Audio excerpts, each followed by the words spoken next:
Warning, this video isn't for anyone under the age of 16. If you're under 16 years old, please leave the video now because we do get into some adult type shit. Thank you.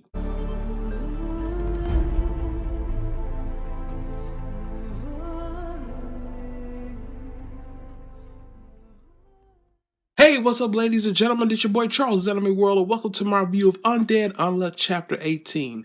Guys, if you would have told me at the very beginning of this arc, where we had the zombies and spoil, that this would be the ending towards that arc, I would have called you a lie.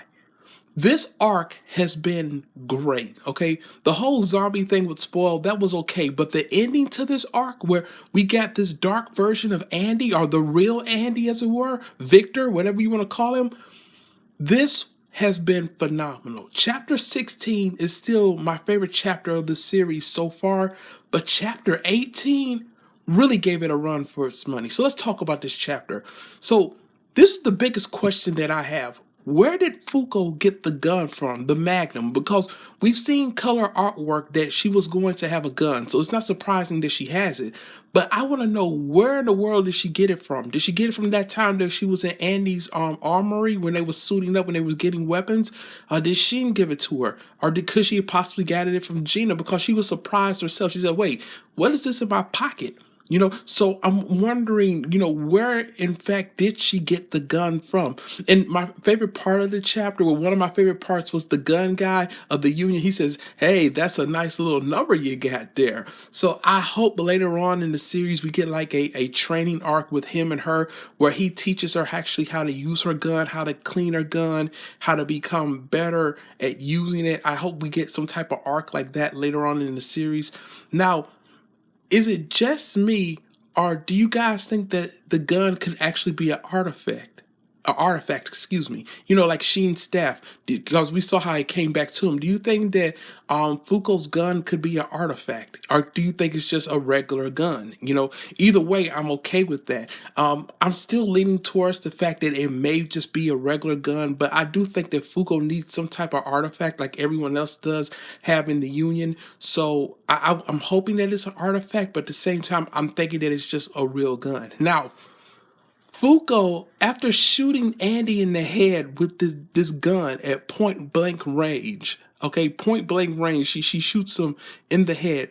Fuko digs her thumb into that wound, that scar on Andy's head, and then you see all the blood. Now, I know I'm thinking way too far in advance here, but I do believe that if this was to get an anime, that they would have to edit out some of that blood, because the amount of blood that we saw in this chapter from when Fuko dug her thumb into Andy's forehead. And I mean, she dug it in deep because she's like, I want Andy back. I want Andy back. Because members of the Union, they was wondering, well, how long does it take for your UNLUCK to activate, Fuko? And she said she doesn't know because she actually hates this version of Andy. So she doesn't know how long it would take. But if she likes someone, she knows that it activates instantly if she likes Andy. So that's what they're trying to do. They're trying to bring the real Andy back.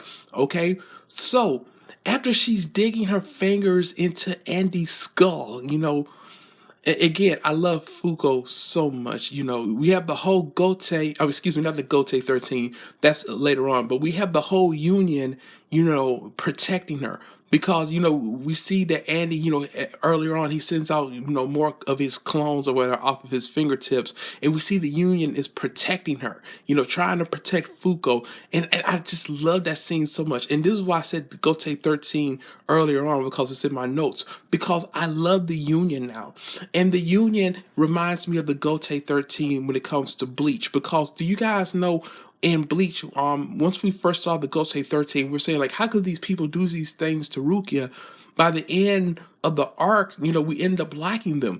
And that's what's happened with me and the Union. I hated the Union. I truly did hate the Union at the very beginning of the series. But now I've come to love them. I love the guys in the Union. I like Top. Top is cool. He's probably going to be my favorite character. Sheen, I'm still on the fence about. I still wish Gina would find some way to come back. I really, really miss Gina.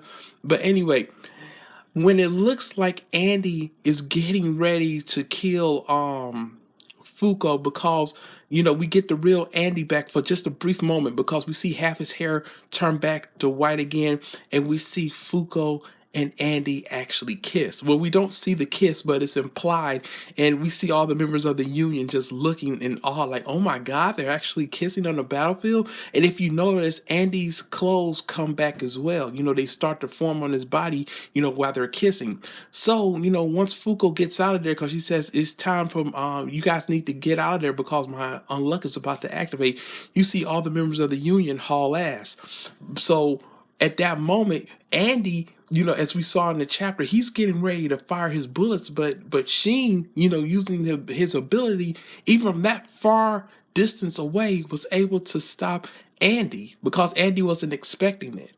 Okay, and I have to admit, I do like that Sheen's staff, comes back to him as well. That's really cool. And then we get the meteor strike. Now, that's the one thing I didn't like in this whole chapter, was that it was another meteor strike. Like, okay, I get it. It's not really too many things that we can think of or that the mangaka could think of to take out this evil version of Andy, or the bad Andy, or Victor, or whatever you want to call him.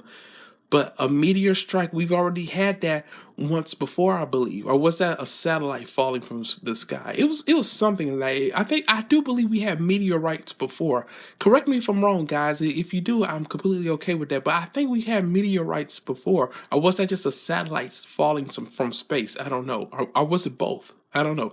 But anyway, I just feel like something different could have been done. Like maybe some type of nuclear, well, not, that's too much, a nuclear bomb, no.